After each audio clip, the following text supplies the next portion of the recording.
New to Formula 1 and struggling to pick which team to support? Don't you worry, I've got you covered. In this video, I'll walk you through several ways to choose your perfect team. Plus, I'll even tell you which team I definitely would stay away from. Believe it or not, Formula 1 is mostly a team sport. Yes, the drivers get all the glory and the fame, and they're raking most of the money. But behind them is a big group of people getting them to the finish line. From designers, to mechanics, physios, and engineers. There's even backup drivers. Formula 1's a team sport, and it always will be. Now, as a newbie, you've got a very important decision to make. One that carries long-term consequences. Once you pick a team, you're basically tied for life. Make the wrong choice, and that's it. You're screwed. Okay, it's not that dramatic, but it's a pretty big deal, especially if you plan to stay loyal. Here's a few things to think about as you make your choice. We'll start by looking at a team's heritage and values. Think about their historic significance and achievements. Take Ferrari for example. Everyone loves Ferrari. Whether they admit it or not, there's something about the team's rich history and legacy that pulls people in. As well as that, they're from Italy. And Italy just has this romantic, glamorous feel to it. Ferrari's also known for having the most passionate fans in F1. And their two current drivers, Charles Leclerc and Lewis Hamilton, expect them to be front page news. Is that something that resonates with you?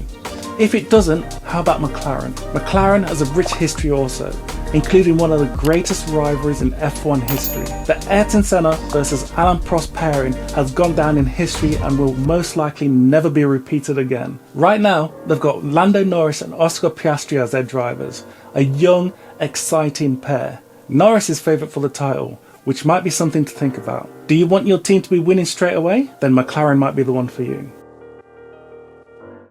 But are you a fan of living on the edge? Pushing the rules in life? Maybe partying late in the night? Then Red Bull might be the team for you.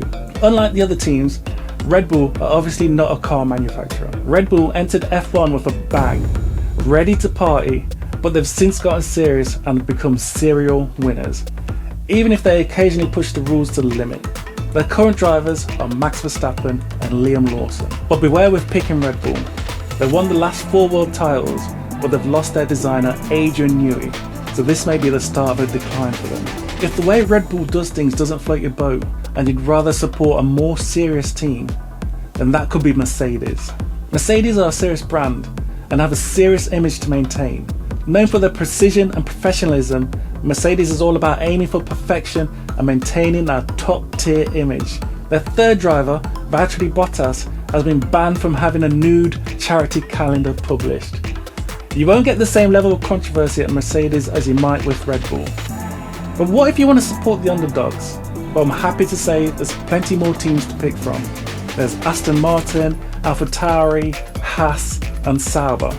All these teams will be fighting it out in the midfield. They're the ones that might not win every race, but they'll be always battling for those valuable points. The advantage of supporting a midfield team is that you get 2 races in one. You'll be following the race at the front with the TV coverage, but at the same time, you'll be following your guys with live timing to see how they're doing. Supporting a midfield team is like rooting for the underdog in any sport. You get to witness every small victory and feel connected to the journey. Now, there's one team left that I really wouldn't recommend at all, and that's Alpine. To be honest, they've been a bit of a mess in recent years. From questionable decisions by management, Alpine has made some mistakes that have hurt their reputation. On top of that, the team has made itself look a bit stupid at times, with some decisions that just doesn't seem to make sense. It's a team that's had plenty of drama without much to show in terms of results. What's even funnier is that Alpine is owned by Renault. Even they've distanced themselves from the team's name.